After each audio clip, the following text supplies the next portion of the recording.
বর্ষাকাল চলে এসেছে, আর বর্ষাকাল মানেই কিন্তু ইলিশ মাছ। ইলিশ মাছের যে কোনো রেসিপি বর্ষার দিনে অত্যন্ত জনপ্রিয় হয়ে থাকে।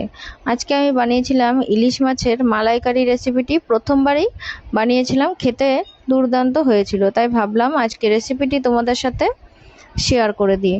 প্রথমেই ইলিশের পেটির পিসগুলো আমি নিয়ে নিয়েছি। এই পেটির পিসগুলোতে অনেকটা করে ডিম ভর্তি ছিল। সামান্য নুন আর হলুদ দিয়ে মেখে আধ ঘন্টার জন্য রেখে দিয়েছিলাম। তারপর কড়াইয়ের মধ্যে সর্ষের তেল গরম করতে বসিয়ে দিলাম। ইলিশ মাছ যেহেতু, তাই অবশ্যই সর্ষের তেলেই রান্না করতে হবে। তারপর মাছের পিসগুলোকে এপিট ওপিট সামান্য ভেজে তুলে নেব।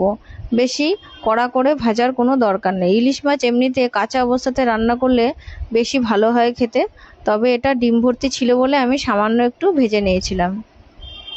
ইলিশ মাছের পিসগুলো এবার ভাজা হয়ে গেলে এটা তুলে নিচ্ছি আমি।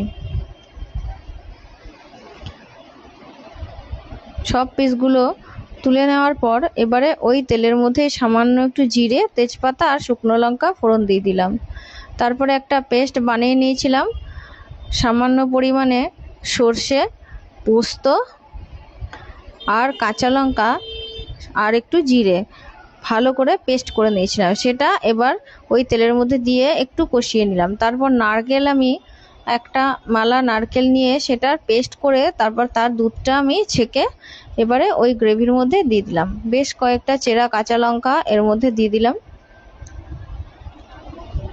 এবার ঝোলটা একটু ফুটে উঠলেই মাছের পিসগুলো দিয়ে একদম ঢাকা দিয়ে রান্না করতে হবে। বেশি কষানোর কোনো দরকার নেই, একদম মিডিয়াম ফ্লেমে এবার ঢাকা দিয়ে দিয়ে রান্না করতে হবে, যাতে ইলিশ মাছের পিসগুলোতে গ্রেভির মশলাটা বেশ ভালোভাবে ঢুকে যায়। স্বাদ মতো নুন, হলুদ সব কিছুই আমি এর মধ্যে দিয়ে দিয়েছিলাম। তারপরে মশলাটার থেকে দেখো তেলটা একটু একটু ছেড়ে এসছে। এবার উপর থেকে আরও বেশ কয়েকটা চেরা কাঁচা লঙ্কা দিয়ে দেব। তারপরে একটু ঠান্ডা হয়ে গেলেই পরিবেশন করব। ইলিশ মাছের এই মালাইকারি রেসিপিটি খেতে কিন্তু অসাধারণ হয়েছিল। গরম ভাতের সাথে দুর্দান্ত লেগেছিল। রেসিপিটি তোমাদের কেমন লাগলো অবশ্যই কিন্তু জানিও। ভালো লাগলে অবশ্যই রেসিপিটি শেয়ার করে দিও। দেখা হবে আবার একটি নতুন রেসিপি নিয়ে। টাটা।